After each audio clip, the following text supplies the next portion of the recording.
बेटा में हेलो, आवाज आ रही है क्या?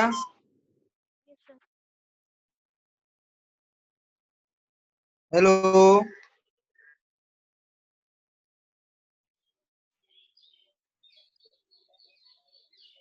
हेलो। सर आ रही है आवाज। ठीक है बेटा, आप पढ़ते हैं।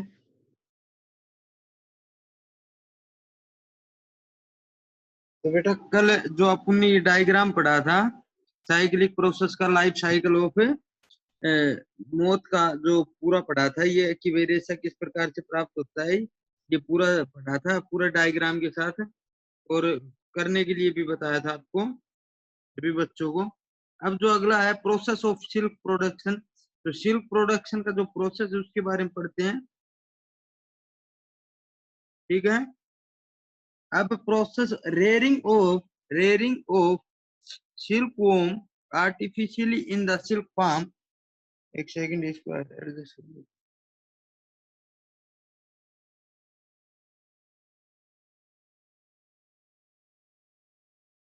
Rearing of silkworm artificially in silk form to production called sericulture.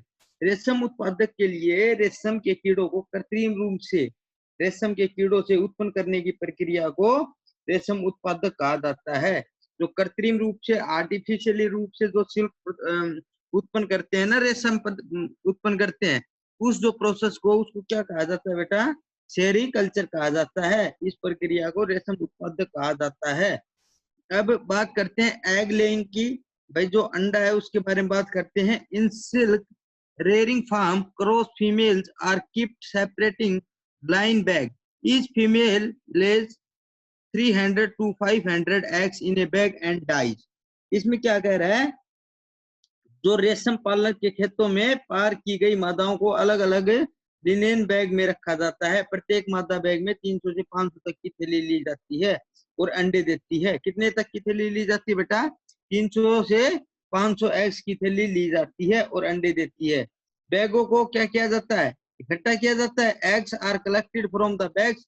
जो अंडे हैं एगों से क्या किया जाते हैं बेटा? इकट्ठे किया जाते हैं, यानी बैगों से एकत्रित किया जाता है और रेफ्रिजरेटर में रखा जाता है। And keep in refrigerator. Keep in refrigerator का क्या होगा बेटा? फ्रिज में रखा जाता है। क्या कह रहा है बेटा? स्टार्टिंग से फिर करते हैं। एग लेइंग का in silk rearing farm cross female are keep separate line bag, मतलब अलग बैग में रखे जाते हैं अंडे। ईच फीमेल लेज, प्रत्येक एक जो मादा है 300 से 500 एग इन ए बैग, एक बैग में होते हैं। And dies. ठीक है। Egg are collect from the bag, जो एग होते हैं वो कलेक्ट किए जाते हैं बैग से। एंड कीप्ड इन रेफ्रिजरेटर, और उनको फ्रिज में रखा जाता है। Till all the female lay egg, सभी मादा अंडे नहीं होते। लगभग it take about a week, ये लगभग एक सप्ताह लेते हैं। Egg are now kept in incubator at 37 degree Celsius and then transfer into hatching box and tray made up of a cardboard of bamboos. जो इसमें क्या कह रहा है कि बेटा अंडों को अब 37 डिग्री सेल्सियस पर इंक्यूबेटर में रखा जाता है, फिर इन्हें हेमिंग बॉक्स में स्थानांतरित किया जाता है, यानी ट्रांसफर किया जाता है।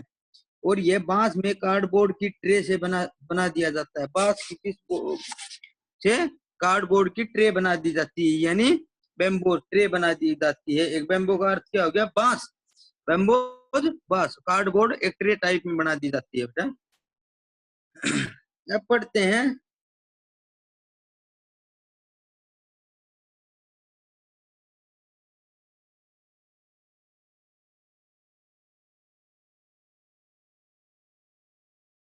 एक्सप्लोजर मोड में। पढ़ते हैं incubator are electrically operate device. जो इंक्यूबेटर होते हैं विद्युत संचालित उपकरण है।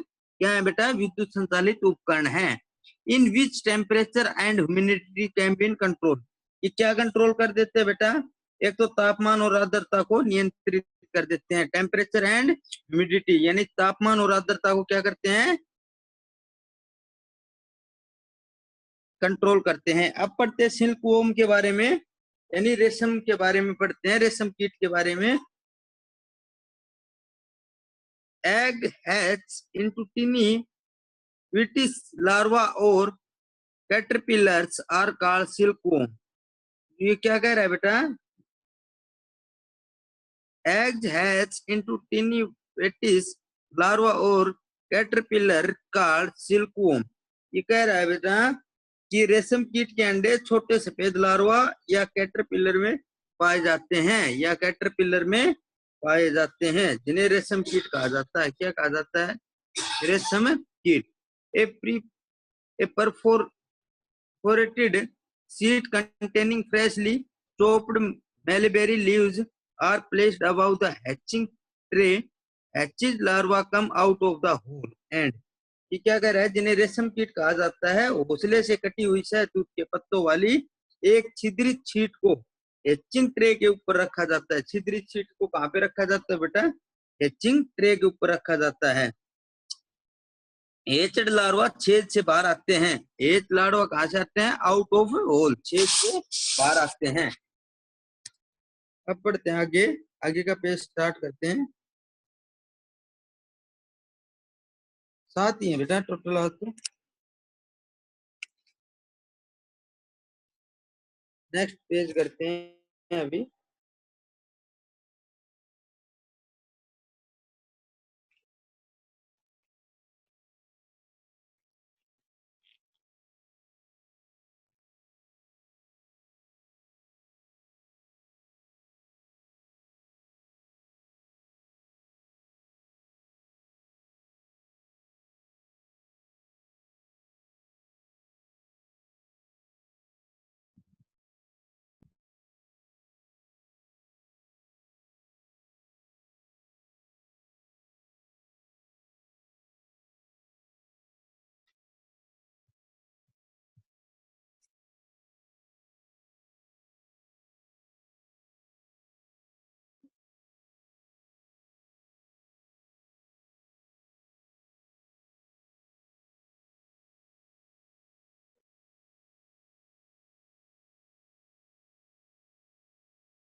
सर आपकी आवाज नहीं आ रही।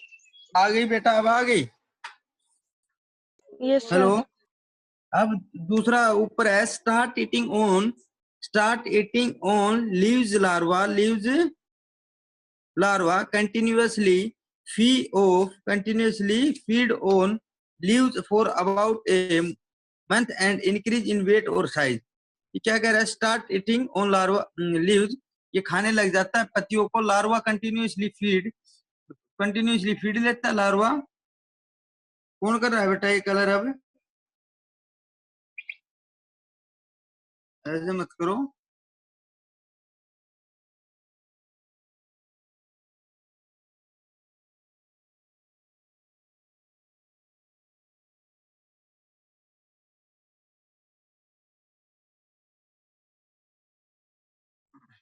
खाने लग जाता है। लार्वा कंटिन्यूअसली फीड करता है and lives for about a month, और 1 महीने के लिए, and increase the weight and size. इतने स्तंवर क्या दिक्कत आ रही है? और इनका जो वेट है और साइज है वो क्या हो जाता है बेटा? इंक्रीज हो जाता है। अब एक्सप्लोजर मोर में पढ़ते हैं। Silk more is the various eater. Silk more is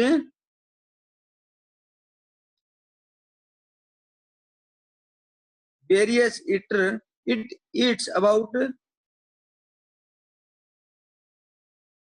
10,000 times its initial weight and molt its skin 4 times and grow. ये क्या कह रहा है कि बेटा और अधिक रेशम कीट एक भयानक खाने वाला है। सबसे अधिक जो रेशम का कीट है एक भयानक बहुत ज्यादा खाने वाला रहता है, लगातार खाता रहता है बेटा।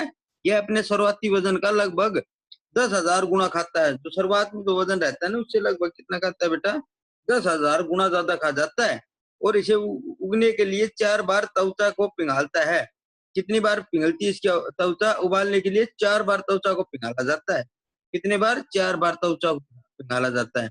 Casting the old skin at once take growth. In human being, old skin is regularly removed as dead skin it beats, not as a wool. क्या कह रहा है बेटा, ये उगने के लिए 4 बार त्वचा को पिघालता है और मोल्टिंग एक बार लेने के लिए पुरानी त्वचा की ढलाई बंद है। पुरानी त्वचा उसकी ढलाई क्या हो जाती है, बंद हो जाती है। ठीक है,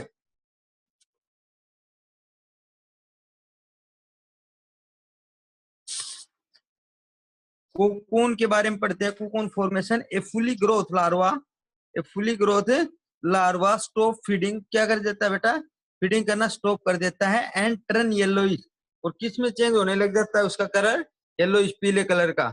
सियाराम, क्या दिक्कत आ रही है,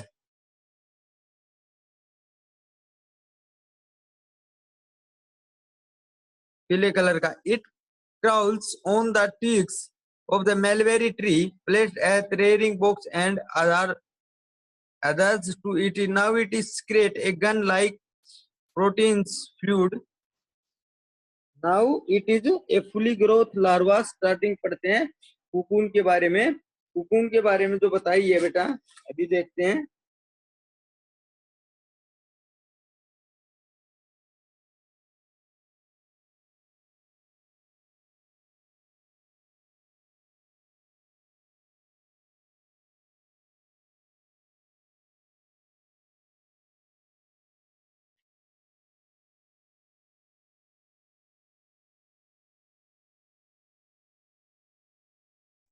सर आपकी आवाज नहीं आ रही।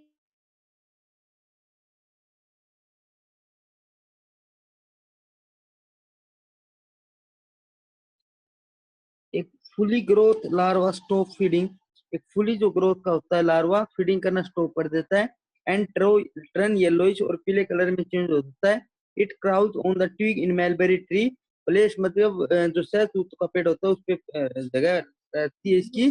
Rearing box adhere to it. Now it is secrete a gum, अब इसमें एक सीक्रेट होती है जो गुप्त होती है, गम लाइक, जैसे गम जैसे शहद का रूप हो गया गम, या जो बूंद होता है उसकी तरीके से। बॉक्स लाइक प्रोटीनियस फ्लूइड, वो एक फ्लूइड टाइप में रहता है। फ्रॉम इट्स स्लेवरी ग्लैंड, जो इसके स्लेवरी ग्लैंड में रहता है, and spin to around itself, और जो स्पाइन होती है इसके चारों ओर होती है। The fluid become hard on exposure in the air from the filament, as a result a small fluffily oval spread ball.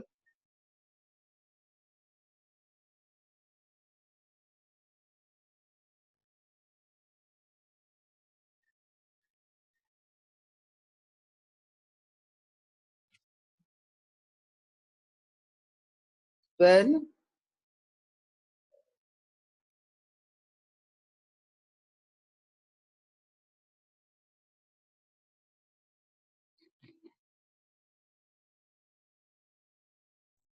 Sir आपकी आवाज नहीं आ रही।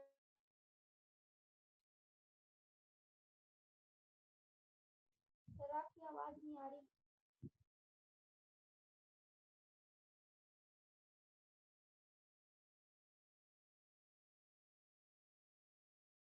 फुली ग्रोथ लार्वा स्टॉक के बाद बेटा, एक मिनट, थोड़ा नेटवर्क की प्रॉब्लम आ रही है।